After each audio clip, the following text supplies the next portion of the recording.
صحیح مسلم حدیث نمبر 353 حضرت ابو موسیٰ رضی اللہ تعالی عنہ سے مروی ہے، فرماتے ہیں نبی اکرم صلی اللہ علیہ وسلم ہمارے درمیان 5 کلمات کے بیان کے ساتھ کھڑے ہوئے تو آپ نے فرمایا اللہ تعالیٰ سوتا نہیں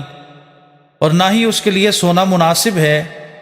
وہ ترازو کو جھکاتا اور بلند کرتا ہے، اس کی طرف رات کا عمل دن کے عمل سے پہلے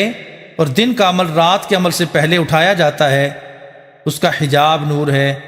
ابو بکر بن ابی شیبہ کی روایت میں ہے کہ اگر وہ اس حجاب کو اٹھا دے تو اس کی ذات کی شعاعیں حد نگاہ تک مخلوق کو جلا دیں۔ صحیح مسلم حدیث نمبر 354 ایک دوسری سند کے ساتھ بھی یہ روایت اسی طرح منقول ہے، لیکن اس میں 4 باتوں کا ذکر ہے اور مخلوق کا ذکر نہیں، اور یہ بات فرمائی کہ اس کا حجاب نور ہے۔ صحیح مسلم حدیث نمبر 355 ایک اور سند کے ساتھ حضرت ابو موسیٰ رضی اللہ تعالی عنہ سے مروی ہے، فرماتے ہیں رسول اکرم صلی اللہ علیہ وسلم ہمارے درمیان 4 باتوں کے بیان کے لیے کھڑے ہوئے کہ اللہ تعالیٰ سوتا نہیں اور نہ ہی اس کے لیے سونا مناسب ہے، وہ ترازو کو بلند کرتا ہے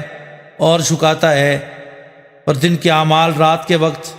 اور رات کے اعمال دن کے وقت اس کی طرف اٹھائے جاتے ہیں۔